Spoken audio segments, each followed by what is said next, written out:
Got to put us on the live stream and hold the presentation. All right, so thank you again for coming out. Just a reminder, this call is off the record and is closed to the press, and it is being recorded. We certainly welcome any immediate questions. Please feel free to reach out to any of the administrators for the call. But again, this call is off the record and closed to the press, and it is being recorded. A little bit about the Indivisible Florida Network. I've put up a map here. There's a lot of good groups around the state. If you're interested on learning more about the Indivisible Florida Network, please visit Florida Indivisibles. We've got some of our leaders on tonight, and if they want to just say hi and let us know which group they're from. And one thing I will point out, a lot of people think that we're part of National Indivisible. We are not. We are a group that has been meeting for the past few years. We work together collaboratively on issues affecting the state. Specifically, last session, we did a lot of work around what was happening in Tallahassee. We coordinate together and try and help each other in our individual communities, but we are not at all in coordination or working with national. Not to say that we probably don't share some of those same things that they fight on, but we do not coordinate with them. So I know some people message me a little concerned, like, do we share information? No, we do not. If you sign up for our events, the only information that we collect is to remind you of an event or ask you to join another event, but we do not share any information. So if I can, I want to just see if some of our leaders can say hi and let us know where you're joining us from. Hi, I'm Ronald Maxner. I'm from Palm Beach Indivisibles. Hi, folks. My name's Joni. I live up here in Northwest Florida. As you can see by the map, we're pretty abandoned. That's how it feels sometimes. But anyway, hi from Northwest Florida. Hi, Cynthia Lindbergh, Indivisible Florida 13, St. Petersburg, Tampa area. Nancy Terreri, Lee OFA Indivisible from Lee County, Southwest Florida.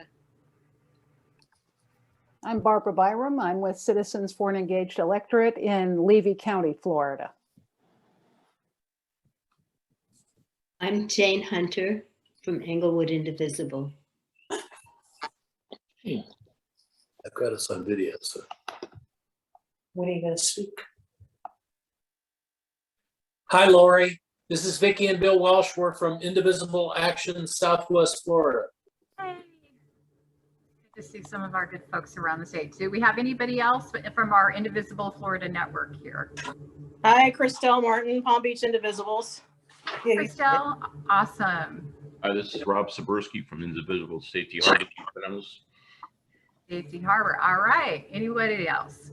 Hi, Lorraine Merton from Indivisible Riverside in Jacksonville. Thank you for joining us tonight.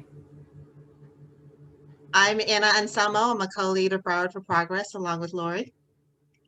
Thank you for joining us, Anna. All right, I'm going to go ahead and close this out. We could go on all night. Hopefully I got everybody, but you can see there's some good folks around the state. So again, check us out at Florida Indivisibles, and I'm going to tease you at the end. We've got a couple of amazing presentations. Not that this isn't going to be amazing. I'm sure it will be tonight, but we do have an incredible presentation next month and the following month. So you'll see those emails, but just stay tuned. We try and do a really good program that is good information to Floridians around the state.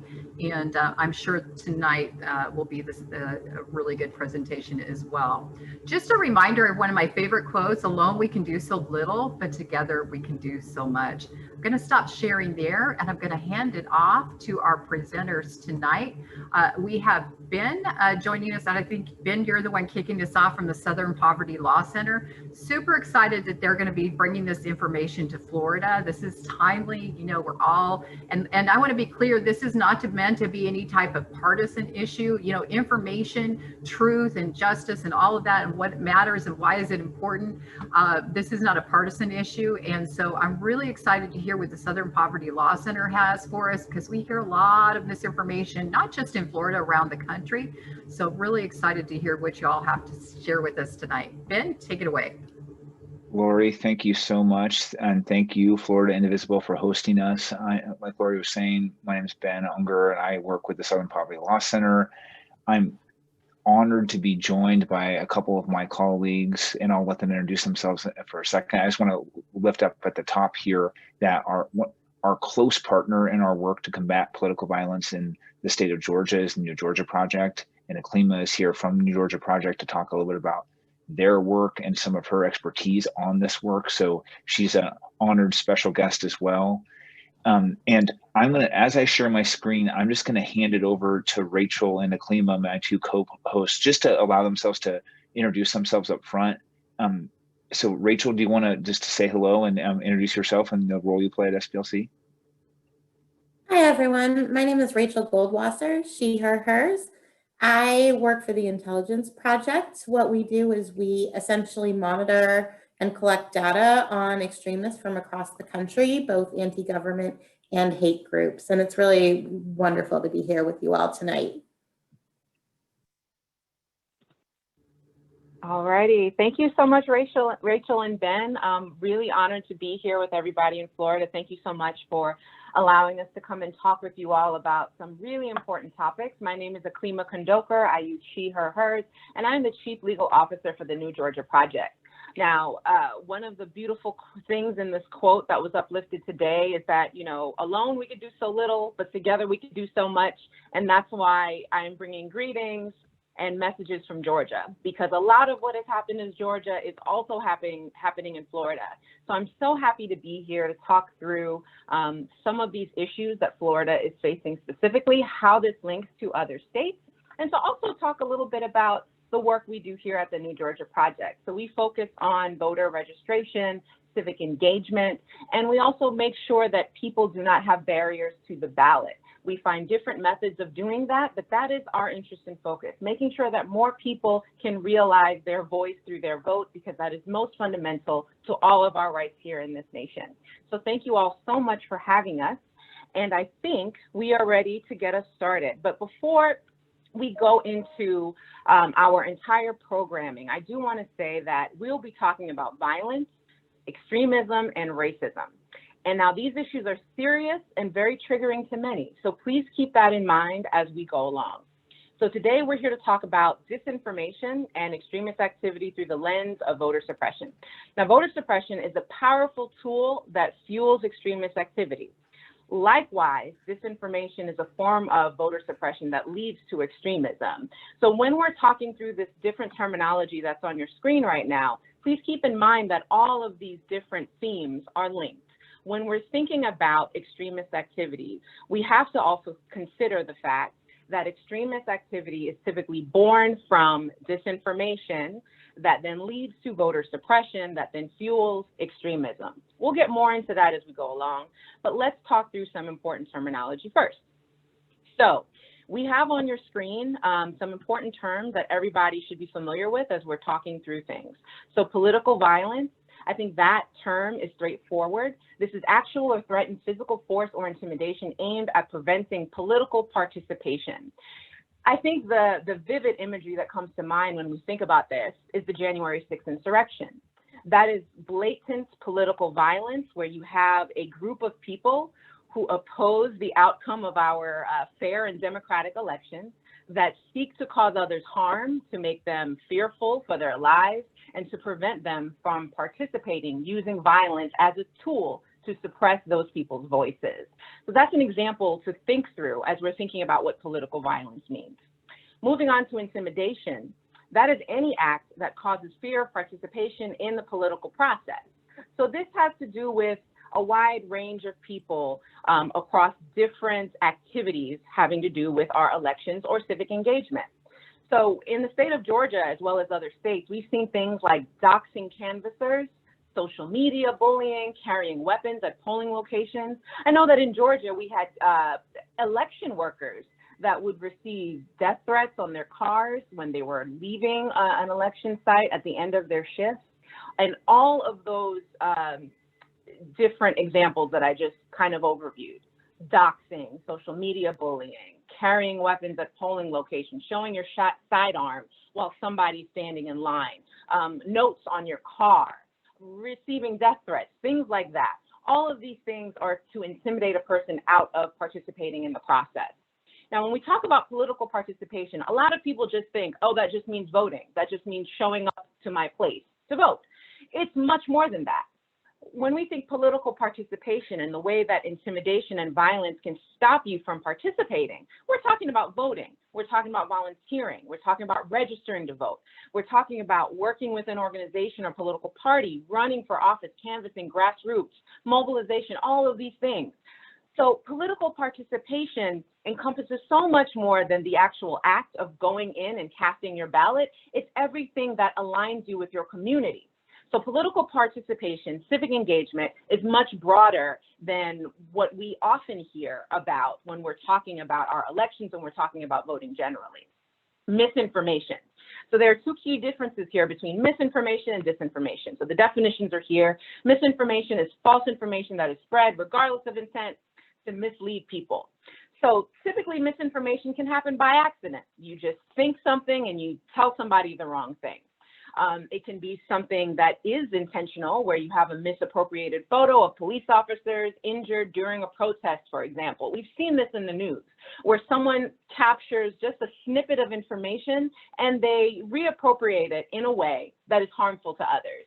So that is misinformation. Disinformation, outright lies. Let's call it what it is. So that's false information disseminated in a hostile act of tactical political subversion or deliberately misleading or biased information. So here we're manipulating information entirely. We're out and out lying. We are saying, for example, that a former president won an election when facts and evidence say otherwise, right? That is disinformation, out and out lies. Whereas misinformation, we can consider that to be bending or twisting or warping actual facts to fit a particular purpose. Disinformation is usually intentional and it's designed to be harmful. So those are the core differences that I'd like us to think through as we're going through this presentation. I'm so very excited to continue on in this presentation with our partners here at SPLC. And with that, I'd like to go ahead and turn us over to Rachel to continue this presentation, and I'll be back on your screen in a few. On to you, Rachel.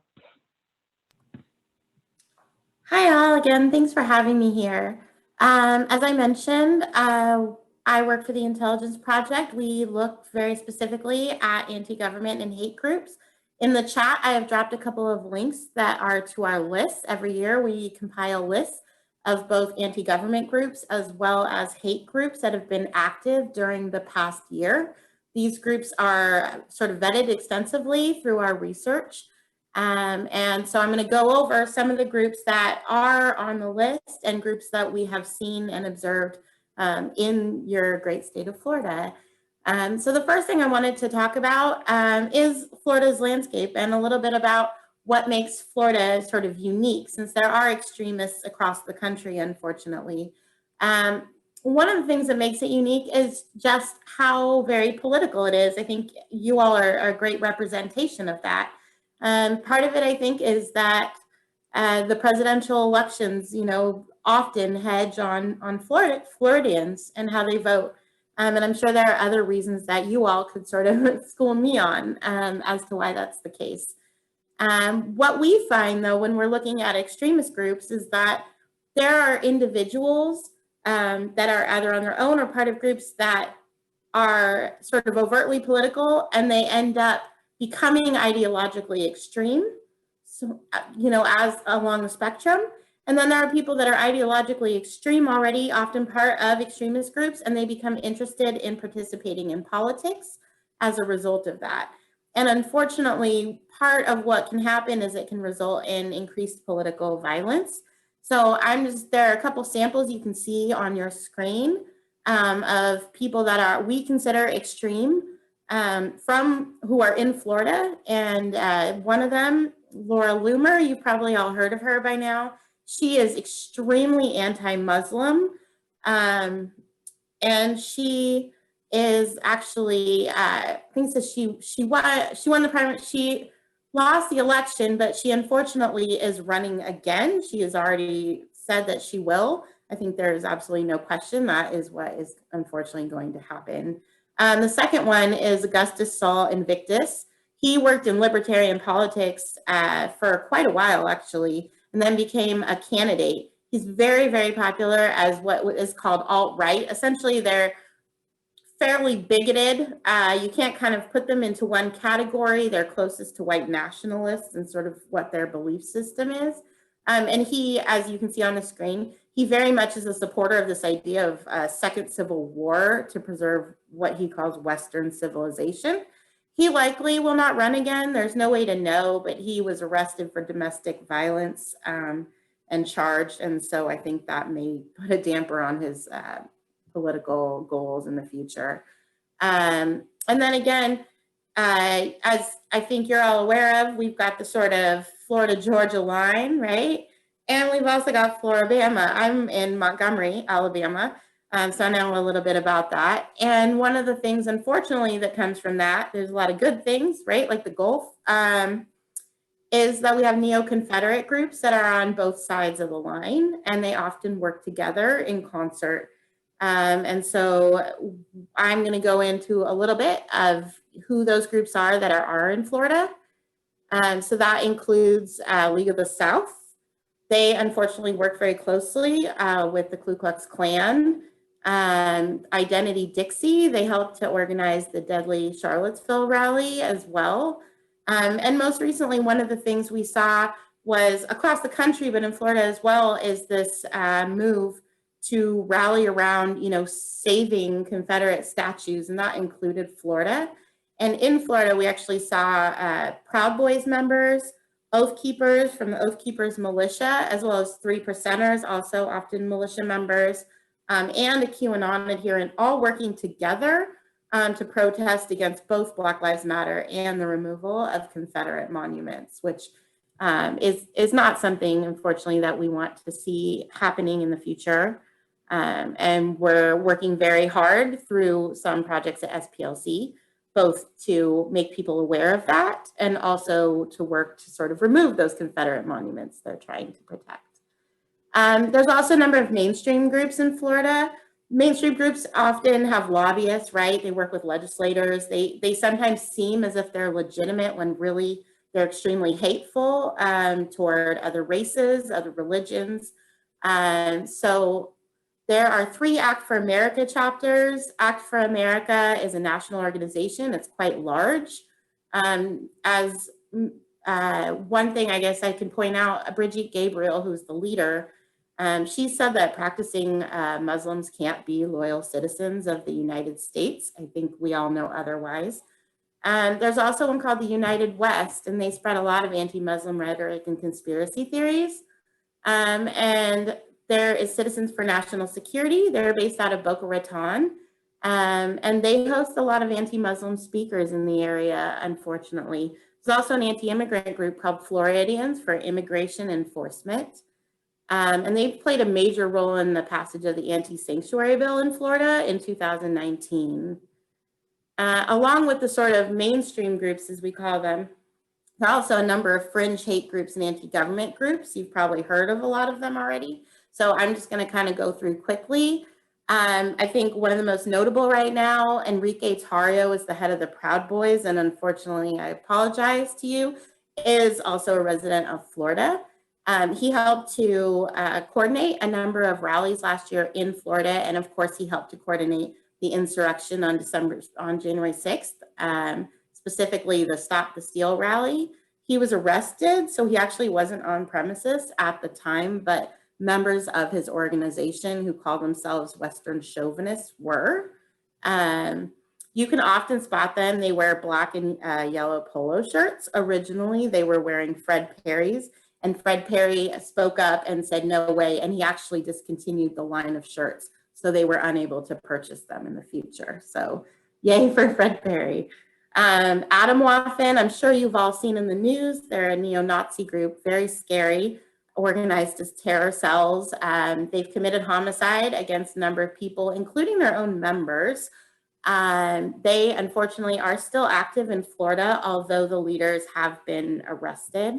So essentially new leaders have sort of popped up, unfortunately. Stormfront is a hate website. It was started by a long time Ku Klux Klan leader named Dawn Black. Some of you may be aware of. Unfortunately, it has had hundreds of thousands of followers, and there have been almost 100 murders that were committed by members of the Stormfront community. Currently, their Florida chapter is in West Palm Beach. There's a white nationalist chapter called the American Freedom Party out of Bradenton. This unfortunately has a long list of white nationalists that includes David Duke's former right-hand man. His name is Jamie Kelso, as well as James Edwards, who hosts a white nationalist show on the radio called Political Cesspool. He has many neo-Confederate guests on, white nationalists, anti-government figures. It's actually distributed by a man named Sam Bushman, who leads what's called the Constitutional Sheriffs and Peace Officers Association. And Bushman is also a huge supporter and was involved in the past with the Oath Keepers as well. And there's a skinhead group, which is called Crew 38. And lastly, the Nation of Islam, which is fairly anti-Semitic. They make a lot of comments, there's a lot of rhetoric that's very anti-Jew. They recently called them termites. And they are fairly prevalent in the Florida area. And just a fun fact, they actually work with the Scientologists. So many of the members of the Nation of Islam are actually Scientologists in Florida as well. Very quickly, there are also anti-government groups. I look at them all the time. You can see the list in front of you. The first one's conspiracy theorists. Red Pill Roadshow, they throw QAnon events across Florida. The last one was in Jacksonville. They actually had the 3% United Patriots, which you'll see listed under militias, doing security for them at their last event. Also, members of the Oath Keepers, there is a statewide chapter as well as one in Gainesville. Ammon Bundy, many of you may have heard of. He has coordinated 2 standoffs in the West and now is running for governor of Idaho. He has a chapter of his group, People's Rights in Florida, and he works closely with Chris Ann Hall, who also has a group in Florida. And she was fighting very hard against basically mask wearing and other coronavirus restrictions this year. And lastly, there are a large number of sovereign citizens, more than I can count. I'm sorry. Try to stay away from them if you see them. And if you want more information, you're welcome to reach out to us at the Intelligence Project. I can tell you all about them. So lastly, I just wanted to mention that we're really living in a time right now, as you all know this, but it's fairly scary. Political opponents aren't always, just thought of people as like with a different point of view these days. They're often sort of considered as immoral by people who don't agree, and also to be destroyed. And that is very often the sort of mindset of extremists, and it's especially dangerous mindset. It leads to legislation that hurts various members, just various citizens across the United States, maybe all citizens, I think. It damages our democracy if people are afraid to go out and vote based around conspiracy theories or threats to their safety. And it can lead to physical violence, which we've seen in 2020, unfortunately, leading all the way up to January 6th. So it's really important to counter this as much as we possibly can. So thank you for humoring me and letting me share a little bit of what I look at with you. If you have further questions, feel free to ask them in the chat. Thank you. Thanks, Rachel. So we're going to transition a little bit from talking about who is behind the threats to talk a little bit about how the threats are now manifesting themselves in our everyday political experiences. And then we'll end on a little more positive note and talk about what you can do, because we're not trapped by these extremists. We in fact have a role to play to help prevent political violence. And it's one of the things that Rachel and Aklima and I have been working on over the last couple of months since the 2020 election ended. As I said at the top, I'm Ben, and I work with the Southern Poverty Law Center, New Georgia Project, and other groups in Georgia and actually all around the country on a campaign focused specifically on combating political violence and how, as a community, we can work together in a bipartisan way to push back against the growing threat of political violence that we're seeing, not only in Florida and Georgia, but all around the country. And I just want to talk for a couple of minutes about how we've seen political violence evolve and why in some ways it's harder to identify today than it was maybe 60 years ago. We've seen it really shift from, I think, these kind of classic symbols of overt racism to adopting and using more legally acceptable norms to further these extremist political violence, especially when it comes to disinformation and the big lie. These groups are using disinformation to help hide the violence that they have intended underneath. And so while in the 60s, political violence looked like white community members dragging Black voters out of polling sites by force, today political violence is often masked. It's,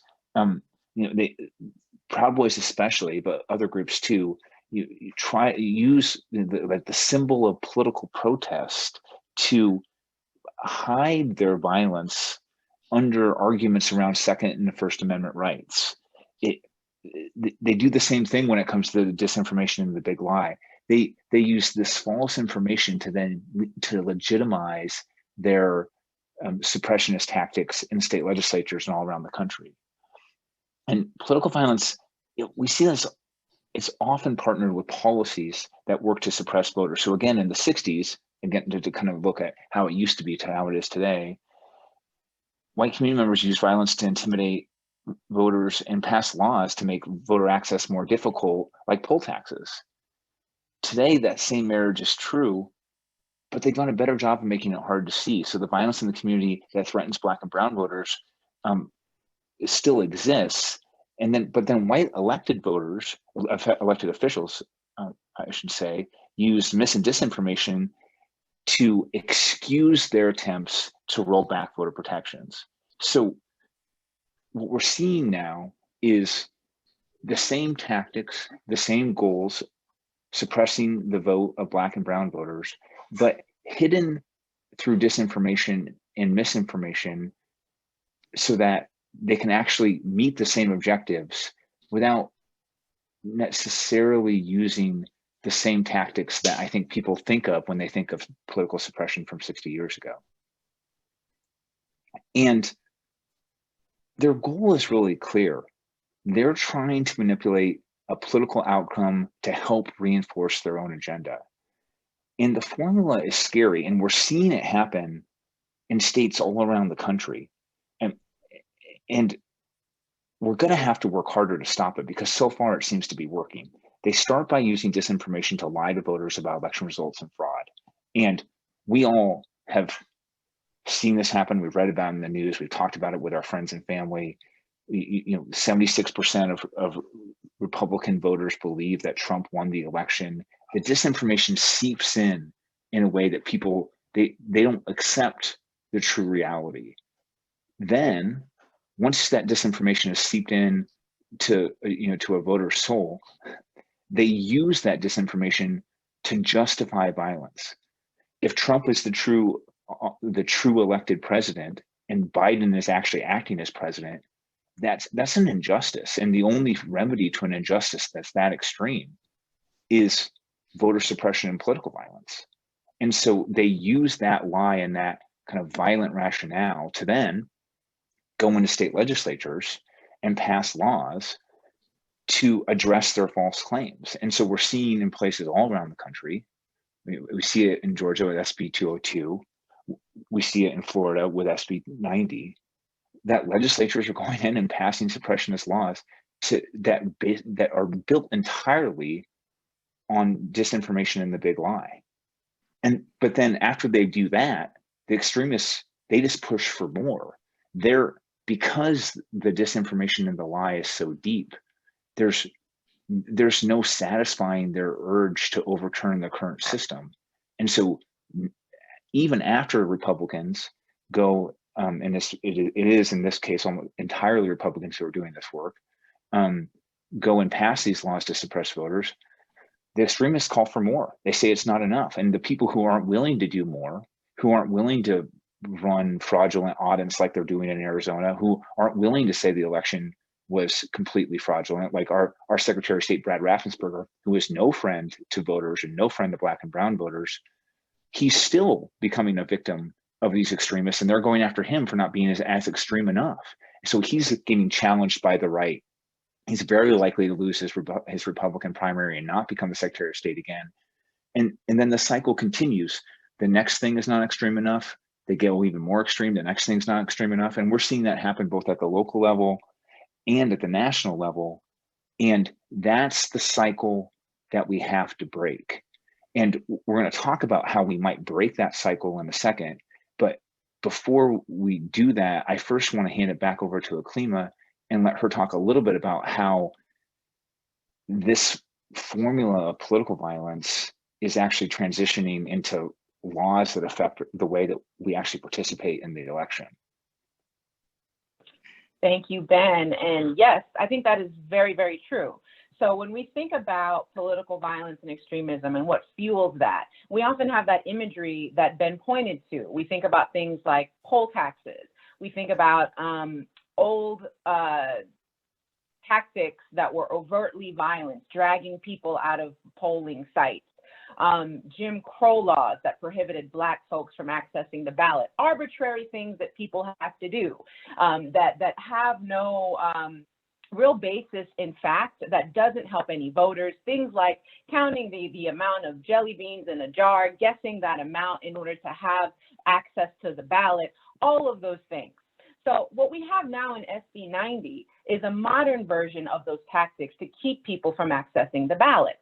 And by keeping people from accessing the ballot, we are restricting their choice in who actually speaks for them and who represents their interests. So here's a quick overview that's on the screen. I'm going to shout these different categories out, these different limitations under SB 90. However, I'm also going to highlight some of the examples under SB 90 that are particularly harmful to voters and the way that it impacts and hurts the community. So I'm just going to shout these out for our folks who are either sight limited or impaired or might just be listening along.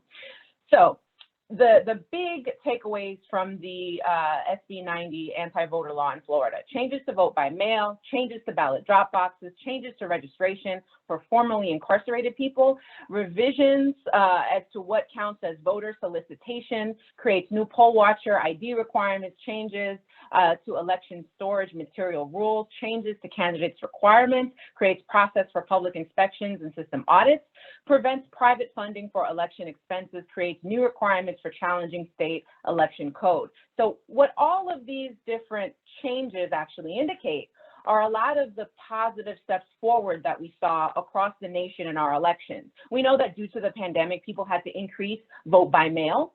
We know that people had to also use ballot drop boxes. We also know that in Florida, people who were formerly incarcerated, who had their right to vote completely stripped away, had it restored, pending paying fines and fees, unfortunately. But these changes that we saw over the last cycle that were really critical to how our landscape looks nationwide are now being challenged by these anti-voter policies. And so the things that are really upsetting to voters here, or really restrictive and prohibitive to voters here. So the limits to ballot drop boxes here. So counties now have a restricted access to ballot drop boxes, just like in Georgia. So now drop boxes must be monitored in person.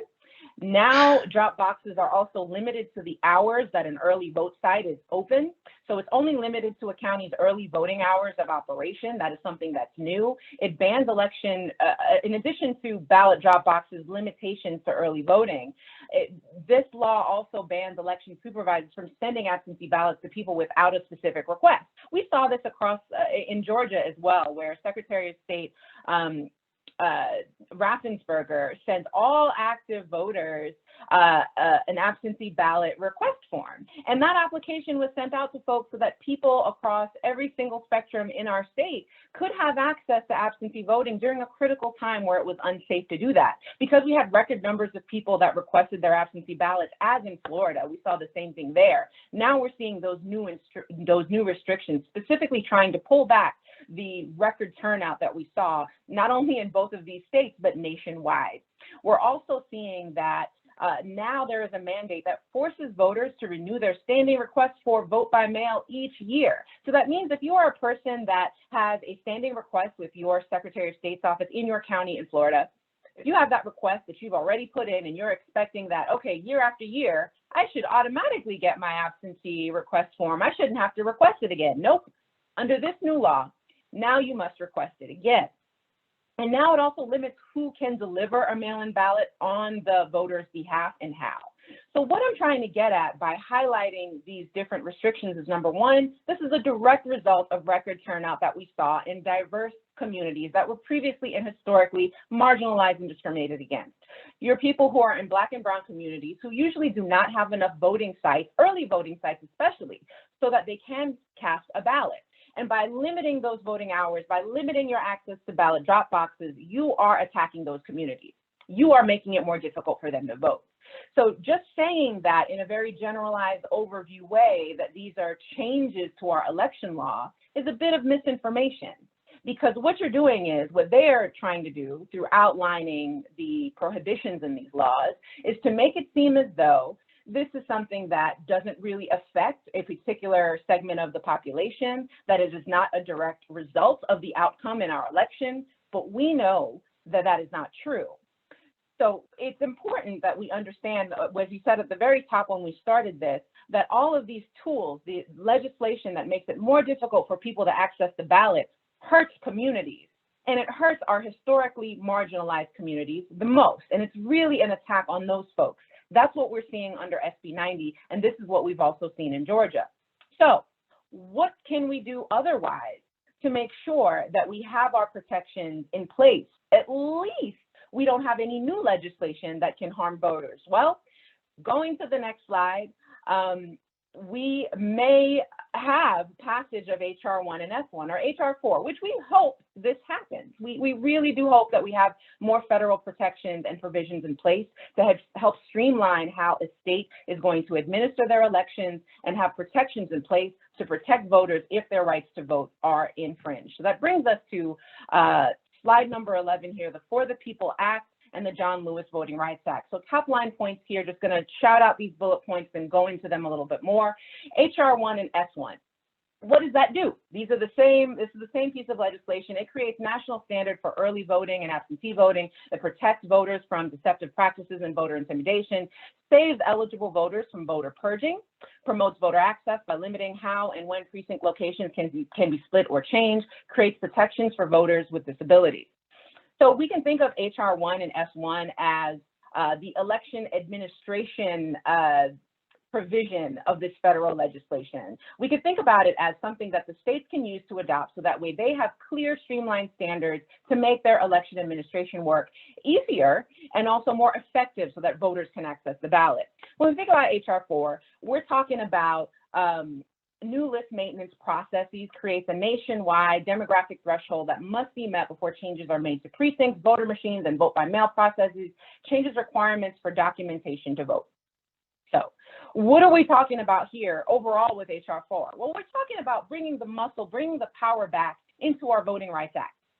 So let's just go backwards a little bit, back to HR 1 and S1 a little bit more. So I talked about some changes. I talked about some critical things that are going to happen.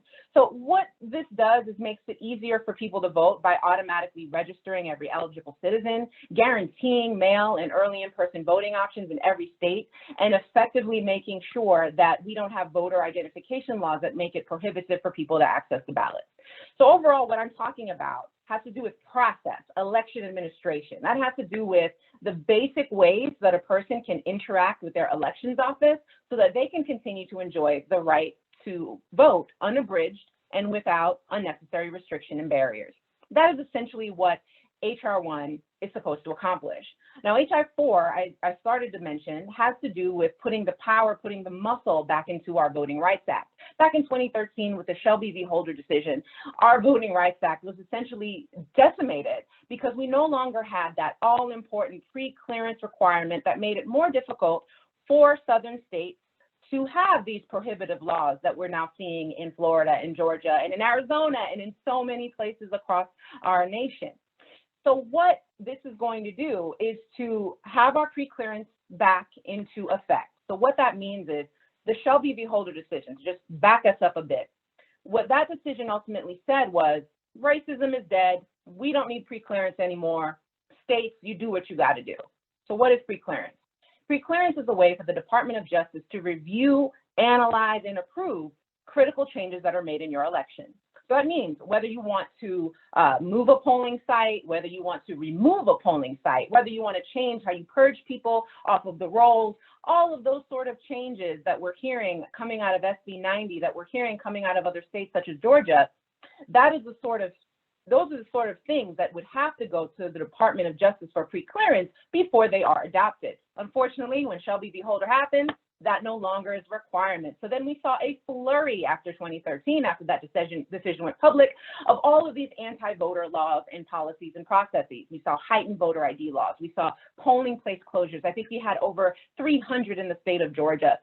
We saw so many significant changes, particularly to Black and brown voters, in a discriminatory fashion that now we had no federal protections to protect against. And the reason why federal protections were so important among the southern states in particular, pre-clearance requirements especially, is because of the severe history of disenfranchisement across just discriminatory practices that would lead to disenfranchisement in Black and brown and other marginalized communities. So because of that, we needed to have the federal government provide us an additional check to make sure that our state legislatures were not adopting discriminatory and racist policies that would make it harder for people to vote. Well, Shelby v. Holder happened in 2013. All of these laws went through. So what we're hoping with the passage of HR 1 and HR 4 is we will have those secure safety precautions back into place for our election administration work, making sure that our counties, our states, our municipalities are supported, making sure that voters have an easier, non-restricted way to access the ballot. And then number two, on the back end, prohibiting legislation that is harmful, that's going to keep voters, particularly voters of color and other marginalized groups, from accessing the ballot. These two policies, when taken together, will mean more expanded ballot access for all. So we definitely need passage of those laws. However, do want to make clear that this is not going to change any existing legislation. Unfortunately, moving forward, if these two laws were to pass, what that means is new legislation would have heightened scrutiny applied from our federal government, particularly in our southern previous pre-clearance states, but then also, you know, it would have certain protocols in place for how people can then decide to make election changes in your state. So that way you'd have more federal oversight. You can't have GOP-led states just deciding to take away your rights willy-nilly without any clear check or process. So with that, I promise there's more happy things ahead. We can actually get to some positivity here as we're moving along, but I do want to pass it along to my co-host to continue this conversation so that we can take and answer some very critical questions that are coming up soon. So passing it along. Thank you, Aklima. We should have made this like the rainbow slide, because this is where all of the hope lives. And we promised hope at the beginning of this training, and there is hope. There is work that we can do in our communities. We don't have to rely on Congress to push back by just passing S1 and HR 4. We can do work in our own communities to combat political violence. So I want to talk about a couple of the things that we recommend that people do, and then we'll spend just a couple minutes here, and then we'll open it up to questions. I think the first thing and the most important thing to do, and you all are already doing this, and so in some ways it's more of a recognition of what you do rather than a call for you to do it, which is to act and be involved. It is the process of you being involved and acting in your communities that starts to dismantle political violence, because when we act and we work for democracy and for civil rights, we win in the long term. And so I commend you for being here and listening. By just showing up, you're helping a little. But there's more than just showing up that we need to do if we actually want to stop these extremists. A couple of additional things that you can do in your own community: reach out to allies from churches, schools, clubs, and other civic groups. Educate them. Make sure that you're both listening to them, but engaging with them and building an activist community as we start to get ready for the next fight in the next election. Stand up for survivors of political violence and racial violence. They are vulnerable and they need support. denounce and expose hate. We have a website here at the SPLC that allows people to report hate when they see it in their communities. We strongly believe that reporting and exposing hate helps to diminish hate. And we've used our intelligence project that Rachel helps lead and our annual report on hate groups all around the country to help expose, denounce, and diminish extremist groups. And you can be a part of that by reporting the things that you see in your community. As a part of that, another quick little note is that as extremists are rallying and trying to draw attention to themselves, we don't want to reinforce their ideals by attending their rallies and drawing even more attention to them. Instead of going to hate rallies, organizing separate rallies in support of democracy, in support of community, and in support of peace, far away from the protest that draws attention and media away from the extremists and towards our values is an important tactic that you should use. This coalition to combat political violence, which I have here on the screen, is a tactic that we're starting to use in Georgia that I think is going to be a model that we use in other places all around the country, and I invite Florida to use it as well. The idea around the coalition is to start organizing your community around a set of principles that show that no matter what party you're in, no matter your core beliefs, that there are some certain things that we all share. A commitment to peace, a commitment to open democracy, a commitment to participation. And by making a commitment to truth, a commitment to truth is very important. Commitments to what we do support and believe in that aren't ideological, but rather represent the values of our community. It allows us to build a broad and universally accepted group that isolates the extremism that might happen, and also allows us to denounce that extremism in a way that hopefully will advance our cause. We're using this statement in states all around the country to get businesses, elected leaders, Republicans, Democrats, civic organizations, faith leaders, you name it, to come together to show the power of what we believe in, and also to show how small the people are who aren't willing to join that broad community and commitment. And so if you're interested and you want an example of kind of what a coalition statement looks like that you can use for your own community, even let me know afterwards and I can send it to Lori or whomever. But I think that those kinds of coalitions built on principles are a key part of kind of showing our values. And then the top bullet here, I'll also lift up because I think it's so important, and then we'll wrap, which is it's not just registering to vote. I kind of used that bullet as kind of the symbol for doing the electoral work that needs to happen to engage and empower voters in our community. And I know that you all do that in your everyday life, and that you're volunteers, and that you're active, and that you're civically minded, and you're engaging people. But that community organizing and political organizing is also essential to the work, especially if we're doing it based on some principles that we all share together. So with that, I will stop sharing my screen. I know there's tons of comments. I'll hand it back over to Lori, who I see.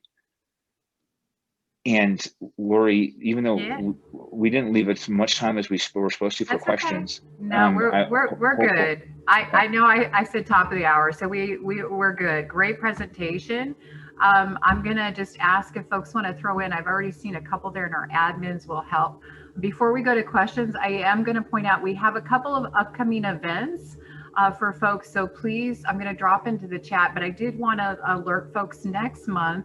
We, the Indivisible Florida Network, will be doing it also. It's titled a nonpartisan event, Advocacy for the Home Rule and Why State Preemption is Hurting Florida. This is a really important topic. If you're not familiar with what preemption is, please join us next month. This is something that is hitting us all across the state, up and down. So please come. We've got a really good panel that will be presenting to us next month. And then the following month, we're going to have in September, we're going to have Rebecca Jones. For folks who don't know, she was the a Florida scientist and whistleblower that became a national cause celeb when she exposed the state of Florida for manipulating data during the COVID crisis. She will be one of our guests sharing her story. So please join us for that. That should be very informational. So again, in next month, we'll be hearing about preemption, and the following month, we'll be hearing from Rebecca Jones. And I'll put that into the chat, but please, if you can, also consider, I'm going to stop sharing my screen here for a minute. Please consider, I'm going to put a link into the Southern Poverty Law Center. If you have a chance, you know, throw them some dollars. You know, donations are always welcome. They are a nonprofit. They are doing good work. So please, whenever you're doing your bills, if you have a little extra, make sure that you share that with them. And I put a link in also to the Florida Indivisible, so you have that as well. And you will get a follow-up email with a lot of things that we discussed here, the links to the different websites. But if anybody has any questions, please put them in the chat. I don't know if any of our admins have got something. I haven't seen all of them coming in, but if anybody's seen some questions. I'm super grateful, by the way. Thank you, Rachel and Klima, for sharing the information that you had for us. Really, first of all, I will just say, wow, I didn't know there was that many in Florida. I suspected, but that's a little troubling that there was that many in Florida. So that was just my first takeaway, and my goodness, but good to see good folks showing up. So any folks have questions?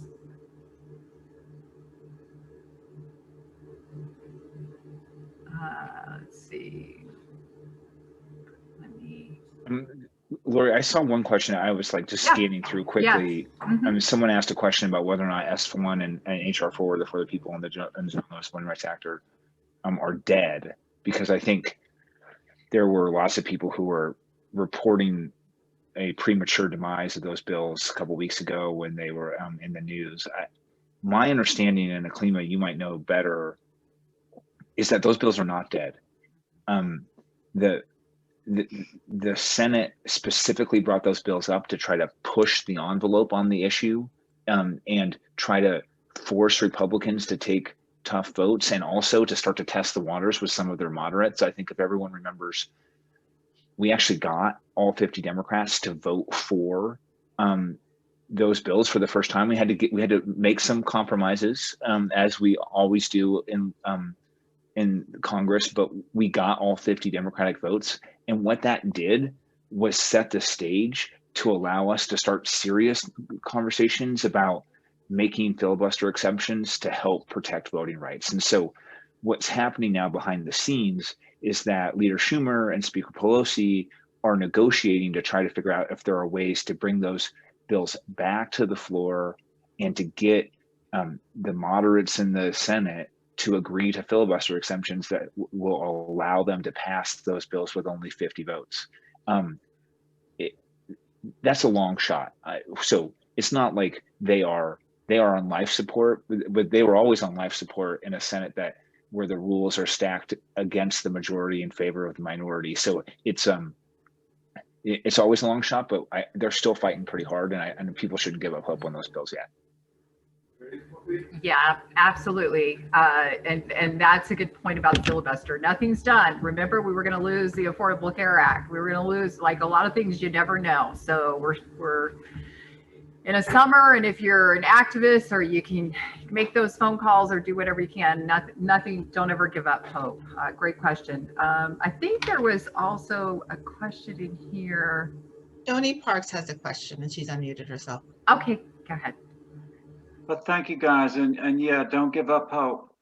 My question, I put it in the chat. I'm not giving up hope, kids, but up here in Northwest Florida, you know, I've been bullied, I've been intimidated. You know, all these tactics have been tried on me while participating in BOCC meetings up here. I've been an activist since, late 60s in social issues in this country and in Florida. My question is, and I hope it's not too close-ended. My question is this, you know, you write letters, we killed them up here in Northwest Florida. We did get out a good vote. You write letters to legislators, you call them up, you attend meetings, meetings on a local level, you know, concerns are voiced. when the legislators that are that are seated, that are currently elected, when they acknowledge, yes, I hear these people. No, I am not going to listen to these people. I am going to vote how the people who follow the lie ask me to vote, period. We don't care what you say. What's left? So what I'm hearing, if I could kind of take a stab at trying to address your question is, how do what are we armed with if the people that we are tasked with convincing absolutely are still going to believe the lie? What can we do if they are unconvinced and they are the people that are in power? So we don't stop. I think that is where we begin. So number one, we don't stop. And we figure out what we need to do to raise awareness, to bring truth, and to bring activism to every single person who may not realize that they are themselves an activist for effective democracy. So not only letters, but what are the numbers? What data can you pull to show that these are the consequences of X, Y, and Z? How can you show somebody who's on the other side how what they're voting for by believing the big lie is actually working against their interests? How do we zero in on that community so that we show them that we're listening to them, we see them, and what they are buying into is actually hurting them? That may be the piece that people are missing. And I think that it's important to try to bring as many tools as we can to people so that they understand that we're usually on the same side of things and that they're usually buying into a lie. But I want to say, just be resilient, keep doing what you are doing, and also use the tools that coalition partners may have. Other data and information that might be available to you can be very powerful tools to convince the other side that effective democracy is good for everyone. Yeah, I really like to piggyback on that because we see this a lot, in different actions, our groups around the state. And I can tell you that, the resilient part, I think that's really critical. A lot of times we were asked, we do a lot of actions asking people to send letters or make calls to our senators, and folks are like, oh, it's not going to make a difference. And, we remind people that just like they have a job to do, we have a job to do. And our job is to hold our leaders accountable. Now, there are many times where we get frustrated, but we still have a job to do, and that's to hold them accountable. What they want, these wayward leaders, they want us to give up. They want us to quit. They want us to feel discouraged so they can continue the shenanigans that they have been doing, which is ignoring the majority of Floridians. So I say to all of you, we have to double down, keep determined, and yes, stay resilient in our resolve, and know that you're not alone. There's many of us across the state. Last week, we, the Indivisible Florida Network, we drove office visits into the offices of Senator Marco Rubio and Senator Rick Scott in Tallahassee, Orlando, Miami, and Tampa. We visited all of their offices. We brought folks in, we did rallies, we made phone calls, we drove letters into their offices. They heard from the Indivisible Florida Network, and we're going to continue to hold them accountable, as well as our governor. So what I would say to anybody is don't give up, and remember, our job is to hold them accountable. Now, we hope they'll listen to us, but if they don't, that doesn't mean that we just give up, because that's what they want. And that's not good for democracy. Susan Adams has a question as well. Susan, please go ahead. Yes, thank you. I've immensely enjoyed the meeting tonight. Just want to piggyback on a couple of things. We have a lot of needs for people just to show up, okay? And what we mean by that is we have redistricting meetings. They're going to be held at the state level. They'll be floating around the state. Those will be open to the public. Show up. Even if you don't speak, show up. Your municipalities are redistricting. Your counties are redistricting. Show up to those redistricting meetings. There are committees that actually do that redistricting. Show up. Find out as much as you can about how redistricting is done. Go online, look at some of the tutorials on that. and find out as much as you can about that. And lastly, with the Florida legislature meetings, they're starting in September and October. If you can't show up in person, at least watch them, interact with those senators and those representatives that you want to make a point with. And then, not really lastly, but one more point too.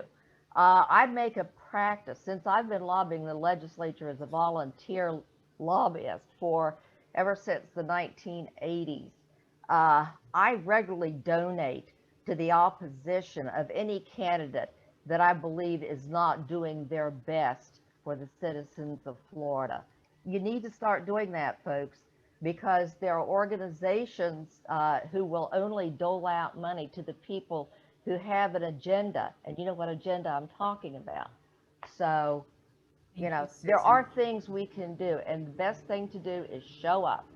I love what you're preaching there. I have to absolutely agree. And actually, the Indivisible Florida Network, we did a session, and it is on YouTube, and I'll include a link on redistricting. And we do have resources, and you know, all on the line here is doing great work in Florida, and we will definitely, you can be assured that the network will be pushing out actions, and that's an absolutely good point. And also donations and showing up, volunteering and making a difference is definitely something that we need more folks doing. Just curious if any of our presenters also had any thoughts on some of the questions that came up. I do want to also point out, there was a question that somebody messaged me. Could you define what you mean by militia? I think that is for you, Rachel. Absolutely. So on our anti-government group list, we have groups that are militias. To be very clear, we don't actually list all militias in the country on that list. We specifically list militias that are anti-government. That means their rhetoric or their activities, essentially, they are trafficking in regular conspiracy theories. They are making claims or actively making plots against government agencies, government workers because of their role as government employees. That will get you on our list as a militia. And we actually do clarify between there are militias that are out there being active in a variety of ways, but we don't know if they are training, doing paramilitary training, and militias that are paramilitary training. So if you look at our list, there are asterisks next to some militias, and what that actually stands for is that we, in fact, do have documentation that they are out there doing regular or some level of paramilitary training, like firearms training, et cetera, which is often in their minds the step they need to take to be ready to go against the government in the future. We do have two more individuals that are asking to ask their questions. One is Lorenzo Canizares, and the other after is Jane Hunter. All right, we'll go ahead and go to Lorenzo, and then we'll finish out with Jane. It's 8:15. I try and get you out in an hour, so we'll defer to those. If anybody wants to put their questions in the chat, I'll follow up with you and the presenters if we can, but we do want to be respectful of everybody's time tonight. So Lorenzo, you're up. What's your question? Okay, hi guys, excellent meeting. The thing that I want to raise is in terms of, you know, we are very strong in visiting congressmen, senators, and all that. And I think that's important, but I really do believe it's more important to visit the groups of people that are actually doing the fight in the daily life, and these are the people that are actually are the connection with the voters and are the connection with the people that move society. One of the problems, for example, I live in CD 26, and one of the problems that we had here, and that some of the other congressional districts in South Florida, in Miami-Dade County, is that there is a disconnect between the elected position and the people, and we need to go to the people. We need to go to the people and assure that we are going to be able to make a case for a winning candidate, because if we are going to change what our situation, we need to win elections. We need to win. We cannot wish and pray. We have to win elections, and in order to do that, we have to build a coalition of people that are going to be doing that in a continuous way.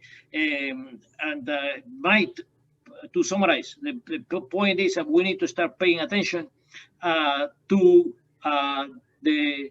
And somebody I see that name, Marina Levin Cava. Yeah, Daniela Levin Cava is an excellent person, and you can ask her. The Labor Community Alliance was in the first group in Miami-Dade that endorsed her, and that's the group that I am in. So the deal is we need to go to the people. We need to, and my thing is the labor unions. Why? Because the labor unions, people work for a common goal, and you have a lot of those people that have white supremacy ideas in there, but those people have to work with other people in order to be able to get that common goal. Everybody wants to make a better working conditions and better life. Thank you, Lori. Nobody, thank you, Lorenzo. Nobody can argue with better working conditions. I think that's a pretty good thing in coming together and having that conversation and doing the work that I believe Ben was talking about.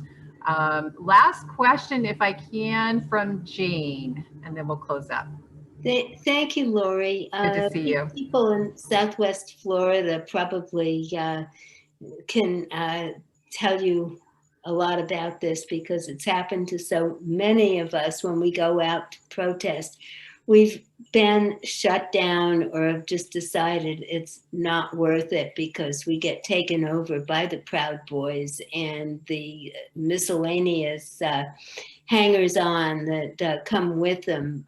We had been holding up signs with various Venice groups every week, and we appealed to the Sarasota County sheriffs to please separate these groups, that the young and very large and muscular Proud Boys were a real threat to our much older members, some of whom show up with walkers and canes and chairs. And we just finally, they said no, that the Proud Boys had a First Amendment right to tromp on us and to shove their banners in front of us. And it finally got to the point where we asked for help from the ACLU and also, I have to say, from the Southern Poverty Law Center.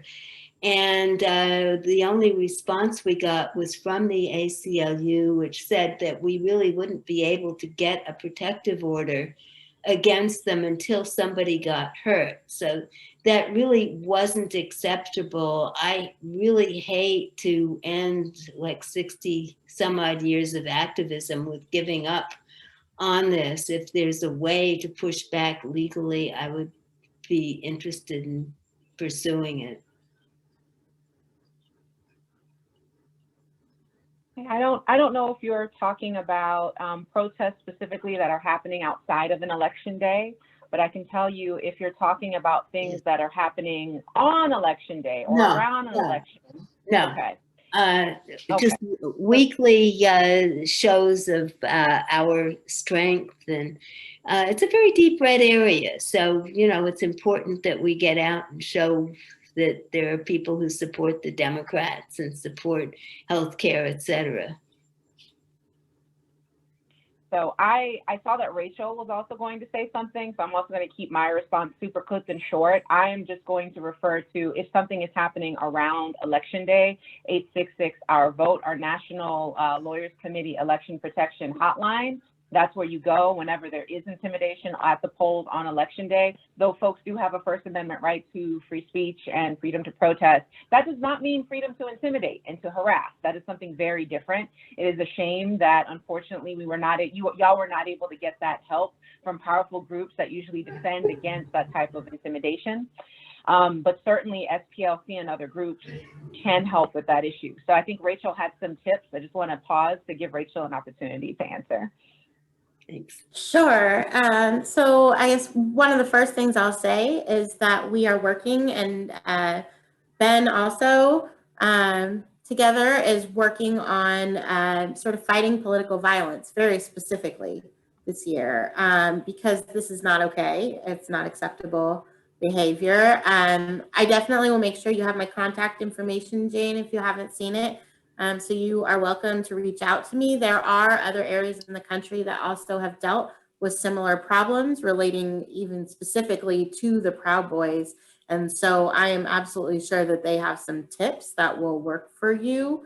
We also on our end, of course, can look into what it is that we can do to assist. I think from the legal standpoint, ACLU is probably not wrong, but again, there are other ways around an issue, right? In terms of publicity and show of force, et cetera. So I'm more than happy to sort of work on helping you guys with that.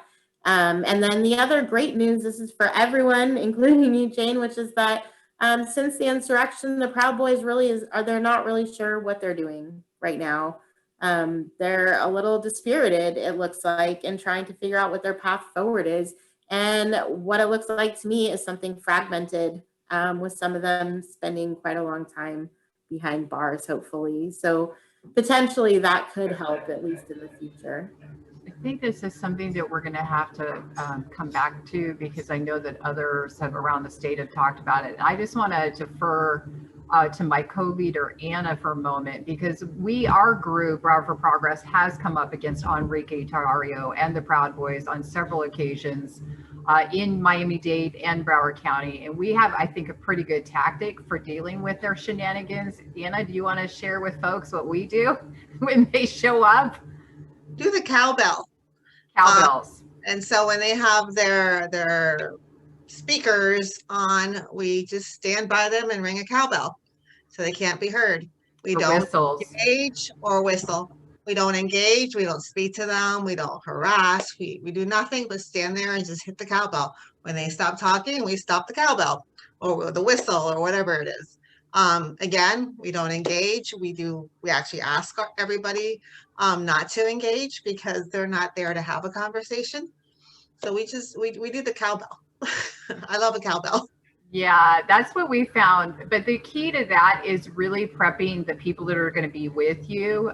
Like, for example, we did an event in Fort Lauderdale. We had almost 1,500 show up, and we did a call before and really trained people and alerted them. We do not engage at all. If we have anybody like from the Proud Boys or any of these other bad actors come and try and disrupt, we've had rogue media pretending they were with media, and it turned out they were right-wing media. We don't speak to them. We basically ignore them. We turn our backs. If they continue to be disruptive, that's when the cowbell team comes, and they just don't like noise. They really don't like 6 people ringing those bells. Eventually they get frustrated and they leave, because their whole point is to disrupt you and intimidate you. And if your team is prepared, or the folks there are prepared to not engage, do not engage at all, and we just ignore them, and they're not going to. That's worked for us. I'm not saying that will work for everybody, but that has been, we've used that tactic on a couple of different occasions. And same situation, police basically washed their hands. In fact, one time they were hanging out with the police, laughing at us all, but it didn't deter us. We were there to do what we came to do in front of Senator Rubio's office. So that's just something. It is 8:21.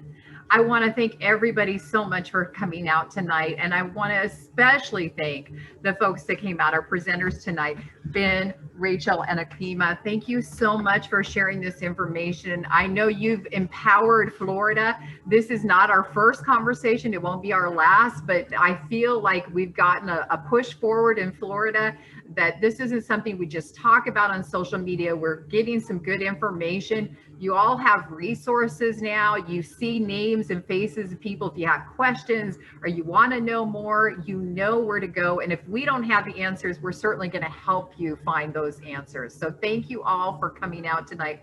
Really appreciate everybody, and stay connected, and we'll follow up with you tomorrow. Thank you so much.